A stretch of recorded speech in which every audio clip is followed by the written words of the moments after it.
மாருதி கேட்டன் ஒன்று வந்து நம்மக்கிட்ட வேலைக்கு வந்திருக்கு. என்ன கம்ப்ளைண்ட் அப்படின்னு பார்த்தீங்கன்னா, வண்டி ரிவர்ஸ் கியர் விழல. அடுத்து ஃபர்ஸ்ட் செகண்ட் கியர் விழல. எந்த கியர் போட்டாலும் ஃபார்வர்டில் தான் மூவ் ஆகுது. ரிவர்ஸ் கியர் போட்டாலும் ஃப்ரண்டில் தான் போகுது. ஸோ என்னன்னு பார்க்கலாம். அதில் வந்து பார்த்தீங்க அப்படின்னா 2 கேபிள் கொடுத்துருப்பாங்க. அந்த 2 கேபிள்ல தான் அது ஃபங்க்ஷன் ஆகும். ஸோ அதை பேனட்டை ஓப்பன் பண்ணிவிட்டு கியர் போட்டு பார்க்குறோம். கியர் போட்டோம் அப்படின்னா எந்த கியர் போட்டாலும் ஒரு கேபிள் மட்டும்தான் ஃபங்க்ஷன் ஆகிட்டே இருக்குது. இன்னொரு கேபிள் பார்த்தீங்கன்னா ஐடில் உங்களுக்கு இருக்கும். அது பார்த்தாலே தெரியும். அந்த கேபிள் வந்து ஒர்க் ஆகலை. ஒன்று அந்த கேபிள் கட் ஆகிருந்தாலும் அந்த மாதிரி இருக்கும். ஸோ அதனால் கட் ஆகலை ஃப்ரண்டில். உள்ளே கழட்டி பார்க்கலாம். உள்ளே வந்து அந்த டேஷ்போர்டு கீழே பார்த்தீங்கன்னா கியர் மவுண்ட் இருக்கும். அந்த மவுண்ட்டில் உள்ள சுற்றி இருக்க கவர் எல்லாமே ஓப்பன் பண்ணிவிட்டு அந்த கேபிளை வந்து செக் பண்ணலாம். அந்த கேபிளை செக் பண்ணோம்னா இங்கே கட் ஆகிருக்குதா, இல்லை லாக் கலண்டுருக்குதா, இல்லை புஷ் கட் ஆகிருக்குதா, அந்த மாதிரி ஏதோ ஒரு ப்ராப்ளம் இருக்கும். அதனால தான் அந்த கேபிள் விழாது.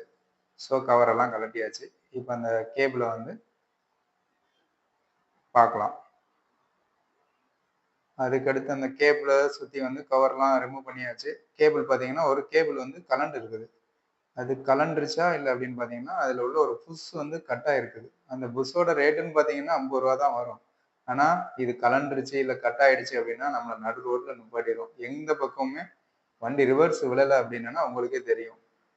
வண்டி வந்து அந்த இடத்துல நம்மளே பயங்கர டென்ஷன் ஆகிடுவோம். ஸோ உடஞ்சிருக்க புஷ்ஷு அப்படின்னு பார்த்தீங்க அப்படின்னா ஒரு சின்ன புஷ்ஷு தான். அந்த புஷ்ஷோட இந்த கட் ஆகிருக்குதா, இந்த புஷ்ஷு தான் அதில் கட் ஆகிருந்தது. இந்த புஷ்ஷு கட் ஆனதுனால கஸ்டமர் வந்து ரொம்ப இதாகிட்டாரு.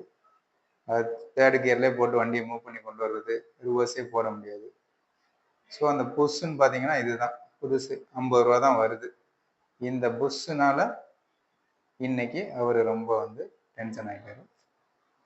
ஸோ நம்ம அந்த புஷ்ஷை போட்டுட்டு கேபிளை மாட்டி ட்ரை பண்ணி பார்க்கலாம். இது வந்து பெரிய வேலையும் கிடையாது. அந்த கேபிளில் வந்து புஷ்ஷை இன்செர்ட் பண்ணிவிட்டு ப்ரெஸ் பண்ணோம் அப்படின்னாலே லாக் ஆகிடும். இது பெரிய வேலைன்னு சொல்ல முடியாது. அவ்வளோதான். ப்ரெஸ் பண்ணிட்டோம் அப்படின்னா உள்ளே போய் லாக் ஆகிடும். இப்போ நம்ம கியர் போட்டோம்னா 2 கேபிள் ஃபங்க்ஷன் ஆகுது. உங்களுக்கு தெரியுதா? இவ்வளோ தான். இப்போ பார்த்தோம் அப்படின்னா நம்ம வண்டியை ஸ்டார்ட் பண்ணிவிட்டு டெஸ்ட் ட்ரைவ் பண்ண வேண்டியதான்.